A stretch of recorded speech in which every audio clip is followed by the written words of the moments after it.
there's no forward plan. It's an absolute disgrace what happens, you know, and yet now the residents have got to suffer because of lack of planning. I'm driving and I'm backed up to Point Cook, driving to the city. I'm paying taxes. I don't care about the money that you're spending. I appreciate it. It's there, but I don't comprehend it. I don't comprehend people living here and increasing my house value. I don't care. I want to live here. I enjoy living here, but I want to get from A to B. I can't. Something has to be done. I mentioned I'd like to move out of Wyndham because of the traffic situation, but the problem is that many people have been priced out of the market and just can't afford to. That's why most of us are here, unfortunately.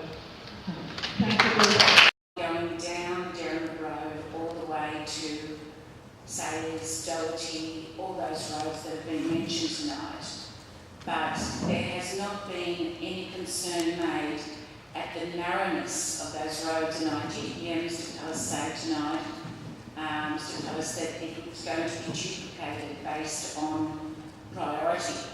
I'd like to know what is the priority when people's lives are at risk every day along those very narrow roads.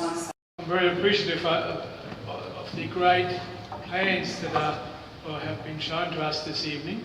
However, I think there's a bit of the devil in the detail, and the detail is what affects us.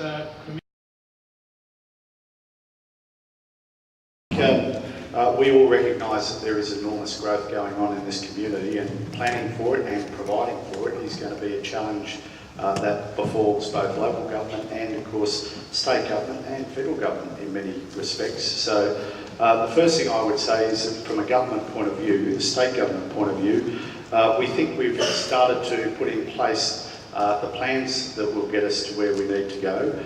The other important thing is, as we expand the urban growth boundary, we put aside those land use strategies to not only reduce long-term travel times so that employment opportunities exist in the area. We hope to also, therefore, be able, as we build new communities, we place a burden upon developers. The gate, which recently passed through the Parliament, something that as a government we are strongly committed to, and I believe is vitally important. That is that developers and those who gain the benefit of the uplift in property prices make a contribution to the communities that ultimately arise around them.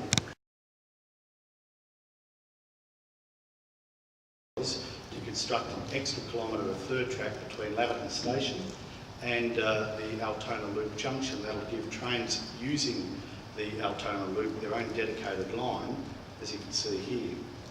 Importantly, the project will enable additional services on the Werribee line to start and finish at Laverton Station, as well as improve the reliability of both Werribee and B-line services. My ministerial colleague, Martin McCooley, the Minister for Public Transport, recently unveiled designs for the new Williams Landing Station, which it's hoped will become something of an architectural feature for the area. The second major piece of infrastructure that will expand the rail network and provide a major boost to the west is a new underground metropolitan line. Like the regional rail link, construction of Melbourne Metro is dependent on funding from the Commonwealth, which has recently provided $40 million for the planning purpose. The extra lane throughout the length of the construction, together with the lane use management system we're putting in place, that we can increase the carrying capacity to about 225,000 vehicles a day.